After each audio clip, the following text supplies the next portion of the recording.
People connect with stories. Is yours good enough to tell? Does it resonate with your audience and cause them to take action? Or does it land flat and get lost in obscurity? By the end of this video, you're going to understand the underlying reason why your story or message doesn't land and why your audience keep ignoring you. Let's unpack that, shall we? Last video, I shared about the importance of origin stories and how they can impact the thought patterns, those thought habits.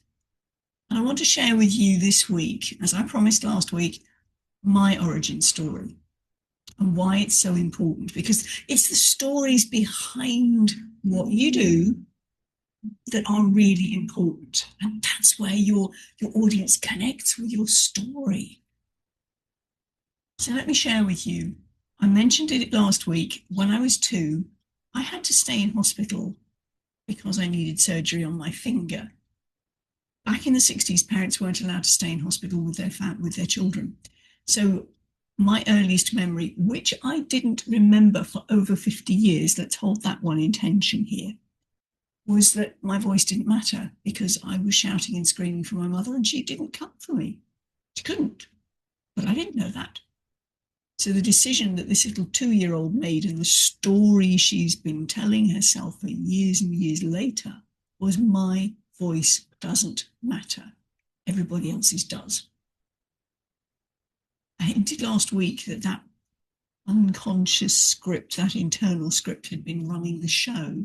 It was the operating system by which I worked. And I chose as a profession to be a speech pathologist.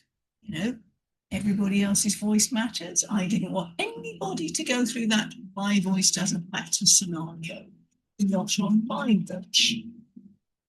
So that's the decision I made. And that was the operating system. That internal script was the operating system through which I worked for years. As I said, it didn't actually come up to the surface until I was gone 50. Now you're probably thinking, what's that got to do with you? Good question.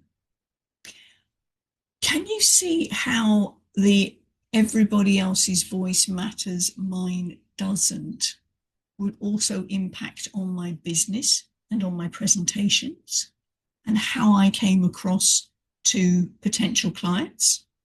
Their voice mattered, but mine didn't. And therefore I was shrinking. I wasn't putting myself out there, as they say. I wasn't having the impact because I didn't believe that my voice mattered. Therefore, my unconscious mind was sabotaging my very talks. I was great at putting other people forward.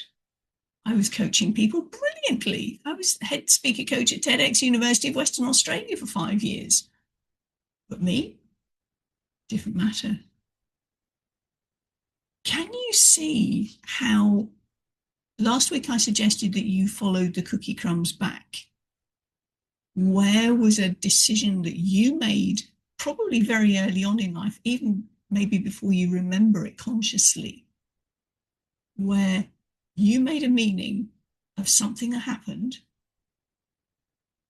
and that meaning, that internal script, that story you've been telling yourself has been your operating system ever since, until it comes up to conscious decision and you go, excuse me, is it still a 2-year-old who's running this show? Or should it be the 50-plus-year-old? Those internal scripts are really important because unless you have your integrity lined up with your message, unless you believe what you're saying up here is connecting with what you're saying out here, then I've got to tell you, your non-verbals will give you away. Your voice will crack. There will be slight micro movements in your facial expressions. People will go, I don't trust them. There's something not quite lining up. So this is why I was getting you to think back about the thought habits. What are you telling yourself, and does it actually serve you now? Is your message getting sabotaged by what you're telling yourself? That's where we're going, because if it is, that's why your message isn't landing. Because you need integrity of message, head and heart. You need the right audience, and you need aligned delivery where your non-verbals do line up. Because then you have message, audience, the right audience, because you've got to have the right audience. Otherwise, if you are not speaking their language, it's not going to make sense at all anyway. And then you need the aligned delivery. And when you have those three components, message, audience, and delivery, you are making a difference. Your message will land. Your audience is going to go, yes, I know I need to take some action on what I've just heard. So that's what I've got for you this week. Go back, follow those cookie crumbs back. Has it gone back to a particular incident that you told yourself something about? And now that is your operating system, which is not helping you land your message. If you're looking at this and going, oh, she might have something there, please do get hold of me and we can brainstorm together. What I'm asking you this week is to consider, what are those thought habits? What are those internal scripts that you're running, your operating system? And is it actually helping you? Or is it getting in the way? And therefore your message isn't landing. Okay? That's the question for you. That's the reflection for you this week. And if you'd like some support on brainstorming that, you know the drill. Message me below.